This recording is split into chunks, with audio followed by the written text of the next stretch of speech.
Looking for a low-hassle destination ski vacation? Winter Park is calling your name. With over 3,000 acres of terrain, modern on-mountain infrastructure, and a convenient location, this Colorado resort checks off all the fundamentals. But do Winter Park slopes stand out from competitors in any meaningful way? In this video, we'll go through Winter Park's overall mountain experience, and then we'll go through how the resort stacks up in our overall rankings. If you find this information helpful, please consider helping us out by liking this video and hitting the bell so you don't miss any of our content. And if you have any suggestions for future videos, feel free to make them in the comments below. Sitting just west of Colorado's Continental Divide, Winter Park enjoys very strong snow quality with accumulation comparable to that of the state's best resorts. The resort often sees powdery conditions that allow its best terrain to stay reliably enjoyable throughout the peak season. Winter Park can occasionally experience dry spells, and slopes can see icy or crusty conditions after several days without snow. But the resort employs early season snowmaking on a number of slopes to ensure a resilient base layer. In fact, the resort even has snowmaking in some of its glades. Winter Park holds snow well thanks to its high elevation. However, this height can be overwhelming for some, especially if you're visiting a high alpine environment for the first time. If you're not fully comfortable with a high altitude, and most people won't be, make sure to observe caution and drink lots of water when you first arrive. Winter Park's footprint is large, with a wide variety of slopes. Visitors ranging from beginner to advanced will find days worth of terrain to explore here. The resort is technically made up of 7 resort territories, but they can essentially be broken into 2 mountainsides, Winter Park and Mary Jane. The Winter Park side, for the most part, consists of beginner to advanced groomers and a few tree runs. This side is great for beginners, with green terrain off every lower and mid-mountain lift in the vicinity. A number of lifts are dedicated entirely to easier trails. The High Lonesome Pod is one of the few mid-mountain resort zones in Colorado that caters entirely to beginners. The Winter Park side is also solid for below treeline intermediate terrain. Blue runs are the place to be for enjoyable cruising terrain, while blue blacks in this area are steeper than typical intermediate slopes but still typically groomed. For experienced guests, the Winter Park side also offers some daunting black diamond mogul runs. The Winter Park side also hosts the resort's impressive family of terrain parks, which includes features ranging from small to extra large, as well as an 18-foot halfpipe. It's worth noting that in order to access the Dark Territory Park, which boasts the resort's most intense freestyle features, the resort requires you to watch a safety video and sign an affidavit. Moving on to the Mary Jane side, guests will find more difficult terrain. Trails here generally boast steeper pitches and receive less grooming than on the Winter Park side. If you're looking for long, unrelenting bumps, you'll find them at Mary Jane. While we wouldn't call them the toughest runs in Colorado, the extremely steep, cliff-riddled Mary Jane chutes will give even experts a run for their money. But it's not all insane at Mary Jane. Upper Mountain Mary Jane is a bit mellower, with some great intermediate groomers. In addition, the Mary Jane base is home to a small bunny hill. However, if you go up any of the main mountain lifts, there are no green trails back down to the Mary Jane base. When it comes to getting up the slopes, Winter Park boasts a modern lift setup, including multiple high-speed chairlifts, a gondola, and a cabriolet in the base village. The resort upgraded its Sunnyside chair to a high-speed 6-pack a few years ago, making the upper Mary Jane terrain it serves much more desirable to lap. In the strictest technical sense, you can get to and from all of Winter Park's lift service terrain through high-speed lifts.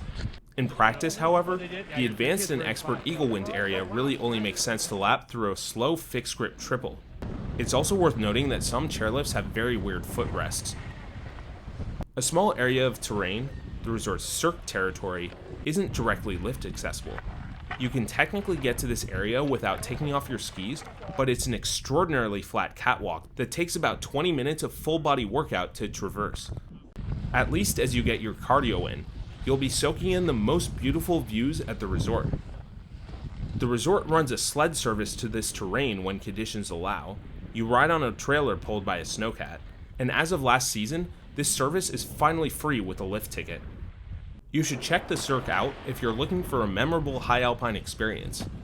This terrain, which features the longest continuous above treeline acreage at the resort, feels notably isolated, boasts steep pitches, and features obstacles such as cliffs and rocks.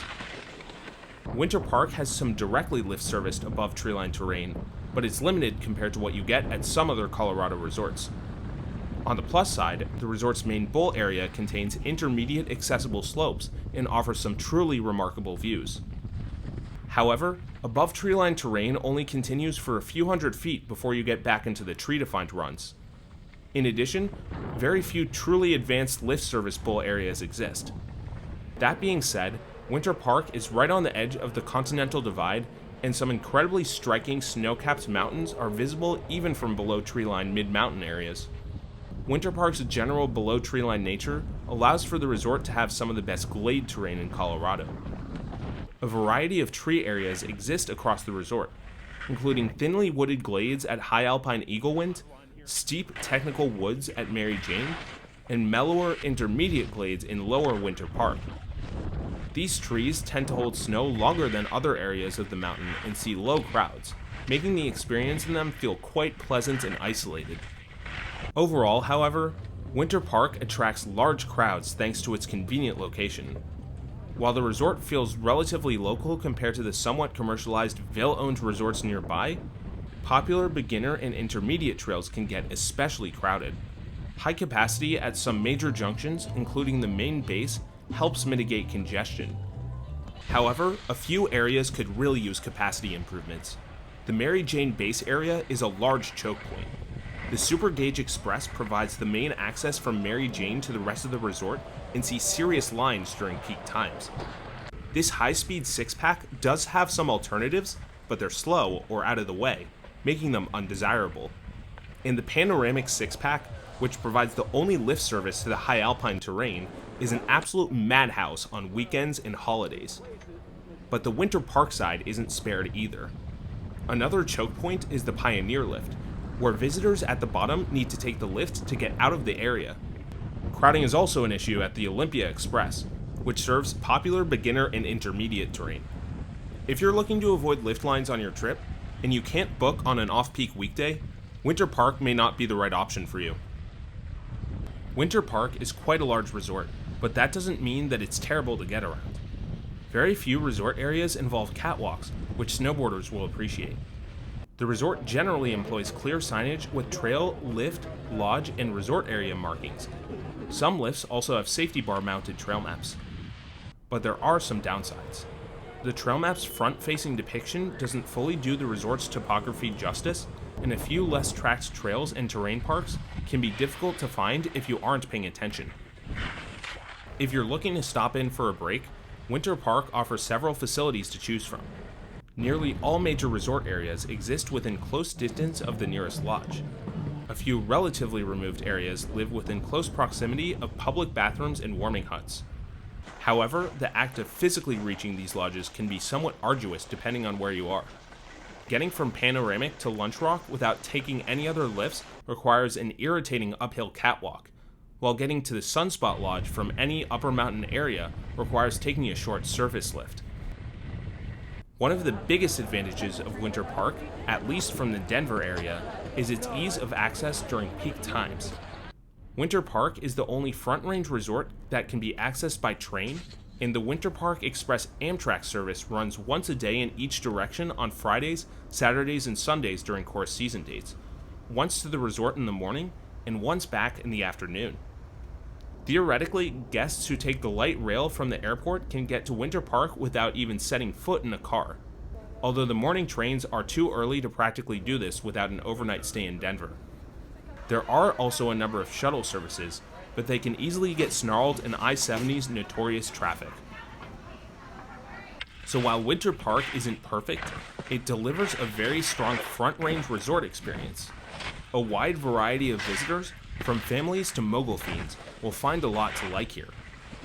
Tickets can get expensive, but they're somewhat reasonably priced compared to other destination resorts and can be bought at significant pre-season discounts. For many, the Winter Park experience will be quite worth it. Now let's go through how Winter Park stacks up in our overall rankings, which are determined by the following 10 category mountain score.